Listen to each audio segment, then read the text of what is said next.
যখন ধরা আসবে কোনো রেহাই পাবেন না। হায়াতের ভিতরে যেই সময়টুকু আল্লাহ দিয়েছে এটা বড় নেয়ামত। সূরা আসরের ভিতরে বলেন ওয়াল আসরি ইন্নাল ইনসানা লাফি খুসর। ওয়াল আসরি মানে সময়ের কসম। জোরে বলেন কিসের কসম? মুফাসসিরে কেরাম লেখেন, সাইয়্যিদ কুতুব তাফসিরে ফি জিলালিল কোরআনের ভিতরে লেখে সময়ের কসমটা আল্লাহ কেন কাটলেন? কারণ পৃথিবীর ভিতরে সব থেকে দামি বস্তু হলো বান্দার হায়াত। জোরে বলেন ঠিক কিনা?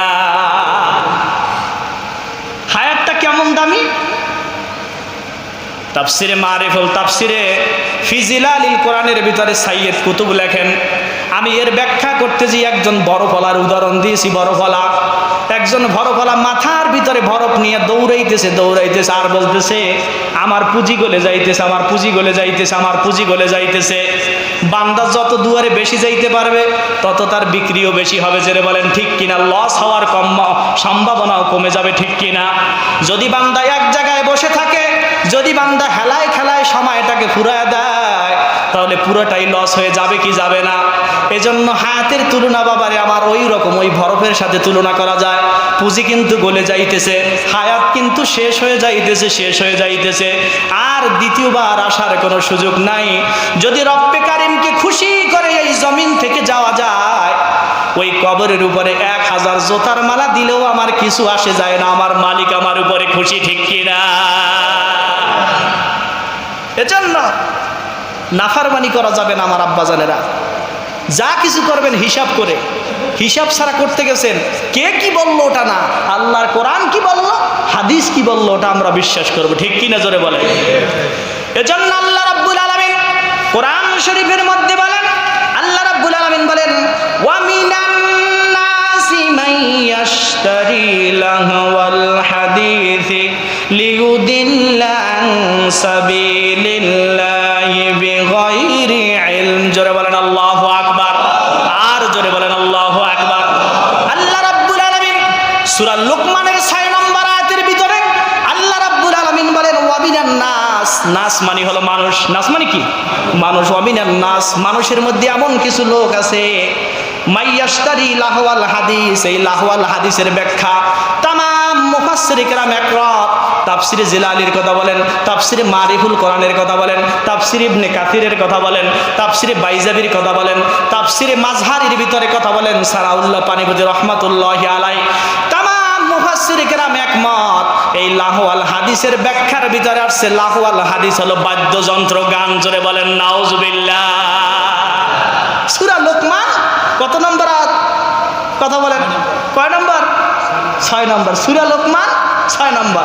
সূরা লুকমান কয় নম্বর আয়াত? 6। লাহওয়াল হাদিসের ব্যাখ্যা কি? বাদ্যযন্ত্র। লাহওয়াল হাদিসের ব্যাখ্যা কি? বাদ্যযন্ত্র হারাম না হালাল? কথা বলেন হালাল। এরপর আল্লাহ রাব্বুল আলামিন অন্যত্র বলেন, আল্লাহ রাব্বুল আলামিন বলেন এই মানুষগুলা কি করতেছে আল্লাহ রাব্বুল আলামিন সেটাও জানাই দিলেন কোরআনের ভিতরে। লিউদিল্লা দল্লা দলালা, যারা আরবি যারা ভালো বোঝে, পথ ভ্রষ্ট করে, মানুষদেরকে বিভ্রান্ত করে, গোমরাহির পথে চলে যায়। লিউদিল্লা আন সাবিলিল্লাহ, ওই বাদ্যযন্ত্র দিয়া তারপরে মানুষগুলাকে আন সাবিলিল্লাহ আল্লাহর পথ থেকে সরাইয়া গোমরাহির পথে নিয়ে যায়। জোরে বলেন নাউজুবিল্লাহ। এটা তারা কি বলে? বিগাইরি ইলম, তাদের কোনো ইলম নাই। গায়রুল মানে সারা ব্যতীত, ইলম মানে তাদের জ্ঞান নাই, তাদের দ্বীনের কোনো জ্ঞান নাই। অথচ দ্বীনের জ্ঞান না থাকলে কি হবে? তারা কাউন্টার দিবে আলেমের সাথে, যে আলেম কি বোঝে, আমরাই তো ভালো বুঝি। একথা বলে কি বলে না? জোরে বলেন বলে কি বলে না? ও আমার আব্বা জানে না, যদিও কষ্ট হয়, ওয়াল্লাহি বিল্লাহি তাল্লাহি আমার একটা কথাও যদি বানানো হয়, আপনি যদি মিলাইতে না পারেন, হুজুর একটা কথা বানায় বলছে, আমার জিহ্বাটা আপনি কেটে দেন, আমার কোনো আপত্তি নাই। কিন্তু বাল্লিগু আন্নি ওয়ালাউ আয়া, আল্লাহ বলছেন আমার মুখ নিঃসৃত বাণীগুলো মানুষকে জানায় দাও। অনেকে তো জানেও না, ঠিক কিনা? জোরে বলেন। এরপর আল্লাহ বললেন লিউদিল্লা আন সাবিলিল্লাহ, আল্লাহর রাস্তা থেকে এদেরকে সরায় দেয় বাদ্যযন্ত্র গান দিয়ে, তারপর মানুষদেরকে অন্য লাইনে নিয়ে যায়। এরপরে বলে বিগাইরে ইলম, তাদের কোনো দ্বীনের জ্ঞান নাই। ওয়ায়াত্তাখাযাহা হুজওয়ান উলাইকা লাহুম আযাবুম মুহিন, আল্লাহ বলেন উলাইকা লাহুম লাহুম, তাদের জন্য রয়েছে আযাবুম মুহিন, কঠিন যন্ত্রণাদায়ক শাস্তি আমি আল্লাহ রাব্বুল আলামিন কিয়ামতের ময়দানে রেখে দিয়েছি। এই শাস্তির ভিতরে আমি আল্লাহ রাব্বুল আলামিন তাদেরকে ফেলে দেব। তার কারণ হলো আল্লাহ রাব্বুল আলামিনের পথ থেকে সরায়া নিয়ে তারপরে এই হারাম কাজকে হালাল বিধি হিসেবে গণ্য করে দেয়। জোরে বলেন নাউজুবিল্লাহ। পৃথিবীর ভিতরে আচ্ছা বলেন, হালালকে যদি কেউ হারাম মনে করে আর হারামকে যদি হালাল মনে করে, সে কি মুসলমান থাকে? জোরে বলেন, সে মুসলমান থাকে? এটা হচ্ছে মুশরিকি কাজ। মুশরিকি কাজ, এটা কি কাজ জোরে বলেন? এই কথা কিন্তু রেকর্ড হয়, নেটে চলে যাবে, আপনারা দেখবেন যে না আমি যদি এই বানাই বলতাম নিজে নিজে তো থাকতো আমার অবস্থা। হ্যাঁ বলেন তো, যে কথা বলতেছিলাম যে কি যেন বলতেছিলাম, আল্লাহ বলছেন তাদেরকে জাহান্নামের ভিতরে ফেলাই দেয় মুশরিক। এই হালালকে যদি হারাম মনে করে আর হারামকে যদি হালাল মনে করে। এবার আল্লাহ রাব্বুল আলামিন সূরা আত-তাওবার 31 নম্বর আয়াতের দিকে খেয়াল করেন। প্রথম অংশে আছে 31 নম্বর সূরা আত-তাওবার 31 নম্বর আয়াতে আল্লাহ রাব্বুল আলামিন বলেন, ইত্তাখাযু আহবারাহুম ওয়া রুহবানাহুম আরবানাম মিন দুনিল্লাহ। জোরে বলেন আল্লাহু আকবার। আল্লাহ রাব্বুল আলামিন কোরআন শরীফের মধ্যে সূরা আত-তাওবার 31 নম্বর আয়াতের প্রথম অংশে আছে আল্লাহ পাক বলেন, ইত্তাখাযু, মানুষের মধ্যে ওরা আল্লাহকে বাদ দিয়া নিজেদের ধর্মযাজক ও সংসার বিরাগী, আর ওই যে বিরকম সংসার বিরাগী লোকগুলাকে প্রভু বানিয়ে নিয়েছে। কি বানিয়ে নিয়েছে? কথা বলেন, প্রভু বানিয়ে নিয়েছে। আল্লাহকে বাদ দিয়া ওই যে ধর্মগুরুকে প্রভু বানায় নিয়েছে, সাধু সন্ন্যাসীদেরকে প্রভু বানায় নিয়েছে। ওরা আল্লাহর কথা বাদ দিয়া ওই সাধু সন্ন্যাসীর কথা, ওই পীরের কথা, ওই হুজুরের কথা বেশি প্রাধান্য দিয়া তারপরে আল্লাহর কথাকে বাদ দিয়ে দিয়েছে। জোরে বলেন নাউজুবিল্লাহ। হুজুরের কথা মানবো আমি ততক্ষণ হুজুর কোরআনের কথা বলবে যতক্ষণ। জোরে বলেন, হুজুর কোরআনের কথা বলবে। হুজুরকে আমি মানি, হুজুর যখন কোরআন আর হাদিস মানে। হুজুর যখন কোরআন আর হাদিস মানে না, ওই হুজুরকেও আমি মানতে চাই না। জোরে বলেন ঠিক কিনা? অনুরূপভাবে আমার পীর সাহেবকে মানবো ততক্ষণ, কোরআন আর হাদিস যতক্ষণ পর্যন্ত পীর সাহেব কোরআন আর হাদিসের গণ্ডির ভিতরে আছে, কোরআন আর হাদিস মানে, আমি যাচাই বাছাই ছাড়া কথা বলবো না। যখনই আমার পীর বলবে গান জায়েজ আছে, আমি বলবো কোরআন আর হাদিস দিয়ে একটা দলিল দিয়ে দেন। যদি দেখায় দিতে পারেন, আল্লাহর কসম, যদি কোনো বান্দা কোরআন আর হাদিস দিয়ে যদি গান জায়েজ আছে বাদ্যযন্ত্র সহ, গান বাদ্যযন্ত্র যদি জায়েজ আছে, এটা যদি আমাকে দেখাইতে পারে, আমি নিজেই গান করবো। করে বলেন ঠিক কিনা? কণ্ঠ তো আল্লাহ আমার খারাপ দেয় নাই, বুঝছে? আগে কররে মন আখেরের কাজ, ধান যদি হয় দিলের নামাজ। কররে মন আখেরের কাজ, ধান যদি হয় দিলের নামাজ। ও তোমার পাঞ্জে গানা নামাজ পড়া লাগবে না, লাগবে না। কোরআন হইল 90 পারা, শরীয়তে ধরে না। শরীয়তের মৌলবীরা এসব কিছু জানে না। এই কথা বলেছো তুমি, ঈমান তোমার থাকলো না। ঠিক কিনা জোরে বলে? এই কথাটা শুনতে কত ভালো লাগে। ওরা বলে কোরআন 90 পারা, এই কথাটা যদি কেউ জবান দিয়ে বাহির করে, ওর ঈমানটা সঙ্গে সঙ্গে চলে যাবে। আল্লাহ রাব্বুল আলামিন বললেন, ইন্নাদ-দীনা ইনদাল্লাহিল ইসলাম। ইসলাম কি পরিপূর্ণ না অপূর্ণাঙ্গ? জোরে বলেন, পূর্ণাঙ্গ না অপূর্ণাঙ্গ? আল্লাহ রাব্বুল আলামিন বলেন, আমি ইসলামকে পূর্ণাঙ্গ করে দিলাম। কিয়ামত পর্যন্ত এমন কোনো ধর্মগ্রন্থের দরকার নাই, আর কোনো বিধানের দরকার নাই, আর কোনো শরীয়তের দরকার নাই। এই কথাটা যদি তারা বলে যে না, ও কথা মানতে চাই না, পাঞ্জে গানা নামাজ তোমার লাগবে না, এই কথা যদি কেউ স্বীকৃতি দেয়, ওই ব্যক্তি ডাইরেক্ট আল্লাহ রাব্বুল আলামিনের হুকুমকে অস্বীকার করছে। জোরে বলেন নাউজুবিল্লাহ। ও ডাইরেক্ট আল্লাহর হুকুমকে অস্বীকার করছে, ওর মুশরিকের খাতা ওর নাম উঠে গেছে। ঠিক কিনা জোরে বলেন? আমরা হুজুরেরা বলে যে কণ্ঠ কি আল্লাহ খারাপ দিছে নাকি?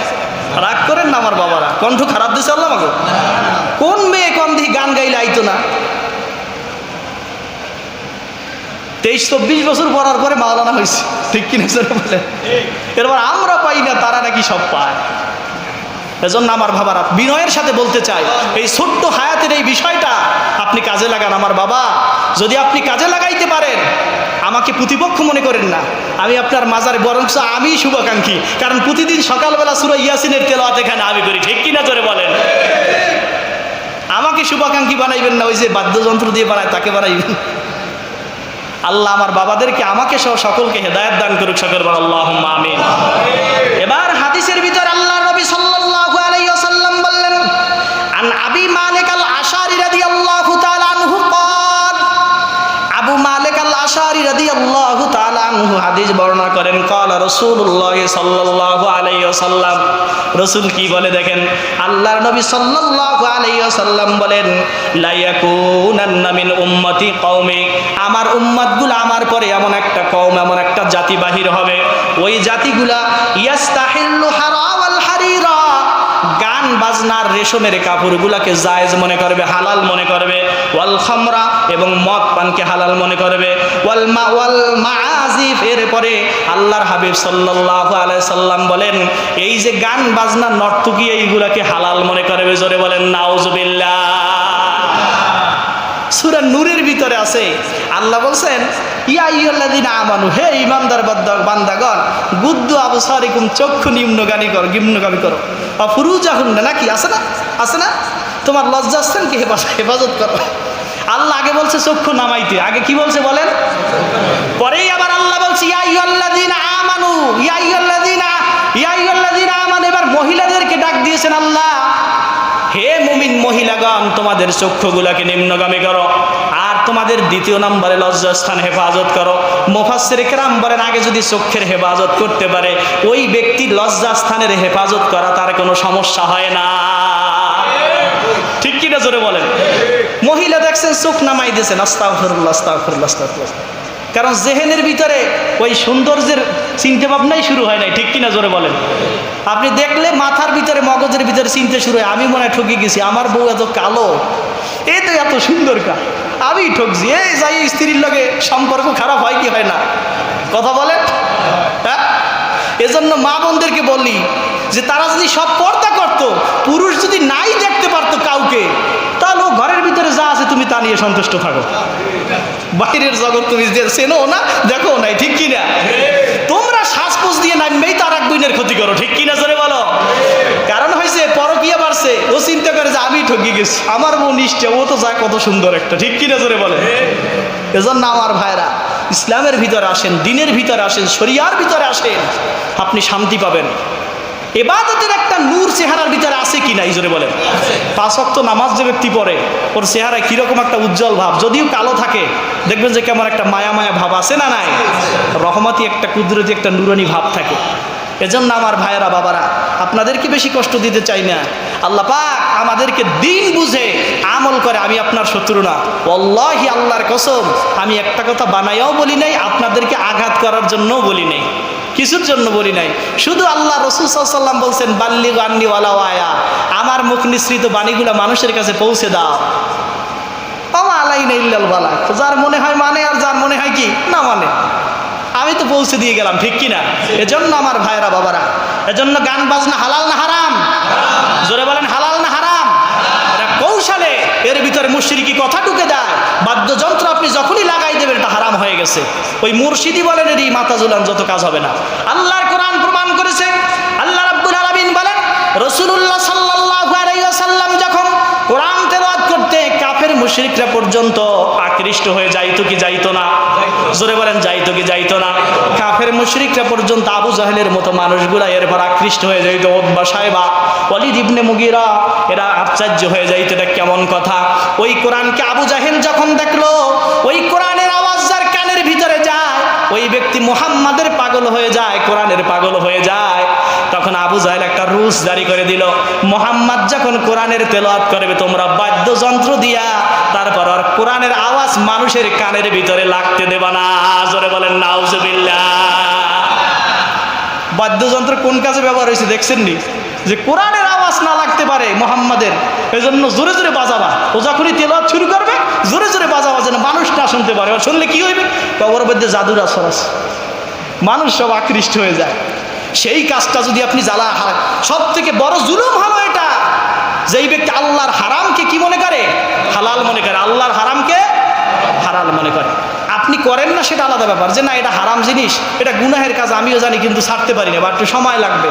যদি কেউ এই কথা বলে যে না এটা জায়েজ, এটা সব মনে করে করে, তখন সেই ব্যক্তি তার ইমানের চিহ্ন মাত্র থাকবে না, সে মুশরিকের খাতায় চলে যাবে।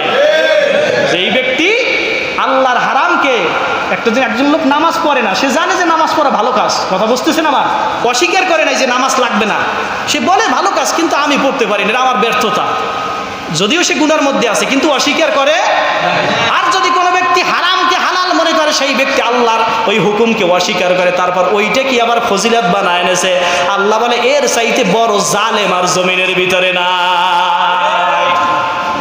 এজন্য আল্লাহ রাব্বুল আলামিন বলেন, ওয়ামা ইন্নাকুম লাম ইয়াকুনু ইয়াবুদুনাহুম কানু ইযা আহাল্লু লাহুম শাইআন ইস্তাহিল্লু ওয়া ইযা হাররামু আলাইহিম শাইআ হাররামু। আয়াত তো বহুত আল্লাহ লিখে নিয়েছি, এখন কোন সময় কোন আলোচনা করি, কথা বুঝতেছেন আমার। এজন্য সময় সামনের দিকে বাইরে ই করতেছে, টাইম শেষ হয়ে গেছে, আপনাদের ধৈর্যকেও নষ্ট করব না। আমরা চাই এই আলহামদুলিল্লাহ এই দরবারও চলুক, সেটা ইয়ারউদ্দিন সাহেব রহমাতুল্লাহ আলাইহির নিসবতে, ঠিক কিনা জোরে বলেন। সেটা আল্লাহর ওলির দরবারেতে কোনো সন্দেহ আছে নাই, এটাও ইনশাল্লাহ ওই রকম হইলে ওই রকম হয়ে যাবে, ঠিক কিনা জোরে বলেন। সচেতন থাকতে হবে। কালকে আমার এক মুসল্লি ওই ইতে বাজাইছে, সে তো দিন বোঝে না, আজকে এই জন্য এই কোরআনের আয়াত আমি রাত্রে লিখে নিস, সে মনে করছে যে এটা ভালো কাজ, কথা বুঝতেছেন, অথচ ইমান চলে যায়। আমার বাবা ওয়াল্লাহি আগেই বলছি, আপনাকে আঘাত করার জন্য আমি বলি নাই, যদি আপনি কোরআন হাদিস দিয়ে আমাকে দেখাইতে পারেন আমি নিজে গাবো, সমস্যা কি, ঠিক কিনা। আপনাকে সবারই নিয়ে গাবো, রাজি আছেন সবাই, যদি কোরআন আর হাদিসে থাকে, ঠিক কিনা। আর যদি না থাকে আল্লাহর ওয়াস্তে আমার বাবা বাদ দিয়ে দেন, আল্লাহ আপনার জীবনকে ধন্য করে দেবে, আপনার জীবনকে বরকত দিয়ে পরিপূর্ণ করে দেবে। প্রতিদিন এখানে সূরা ইয়াসিনের তেলাওয়াত হয় সকালবেলা, আমি নিজে করি। এর জন্য আমার ভাইরা বাবারা, সংক্ষেপে মূল কথা হলো, এখন আল্লাহ পাক এই ঈমান ও আমল মজবুত করে যেন কবরে যেতে পারি, এবং এই যে বাদ্যযন্ত্র সহ গানকে যেন আমরা বর্জন করতে পারি, সেই তৌফিক আল্লাহ আপনাকে আমাকে দান করুক, সকলে বলেন আল্লাহুম্মা আমিন। এর জন্য আমার যুবক ভাইরা প্রস্তুত আছে? ইনশাআল্লাহ প্রস্তুত আছে? আল্লাহর জন্য সকলকে কবুল করুক, বলুন আমিন। জান্নাতুল বাকি হাফিজি মাদ্রাসা বালক ও বালিকা শাখার উদ্যোগে তাফসিরুল কোরআন মাহফিল 20 নভেম্বর 2024 রোজ বুধবার আসরবাদ হাজীবাড়ি মসজিদের উত্তর পাশে গ্রামীণ টাওয়ার সংলগ্ন আমতলী বরগুনা। ওখানে বিশিষ্ট ইসলামী চিন্তাবিদ মুফাসসিরে কোরআন হাফেজ মাওলানা মুফতি মোহাম্মদ আব্দুর রশিদ মাজহারি, খতিব আল আকসা জামে মসজিদ ফতুল্লাহ নারায়ণগঞ্জ, এরপর আরও অনেক আছে ইনশাল্লাহ, ওখানে আপনাদেরকে দাওয়াত পাঠানো হয়েছে। আর আগামী রবিবারে আমার একটা আলোচনা আছে সাওরা সলাভাঙ্গা, ওখানে ধারাবাহিক তাফসির হবে ইনশাআল্লাহুল আজিজ সূরা নমল থেকে। যাদের সম্ভব হয় কোরআনের জন্য, কোরআনের মহব্বতে, মহব্বত আমাদের কিসের, জোরে বলেন কিসের, কাউকে ভালোবাসবো কার জন্য, কারোর সাথে যদি শত্রুতা পোষণ করি কার জন্য, আল্লাহর জন্য, অন্য কোনো কারোর জন্য না। আল্লাহ পাক আমাদেরকে এই কথার উপরে ইস্তেকামাত থাকার তৌফিক দান করুক, সকলে বলেন আল্লাহুম্মা আমিন। আখির দাওয়ানা আলহামদুলিল্লাহি রাব্বিল আলামিন। যারা কবলাল জুমা আদায় করি নাই, সাদাকাত কবলাল জুমা আদায় করুন।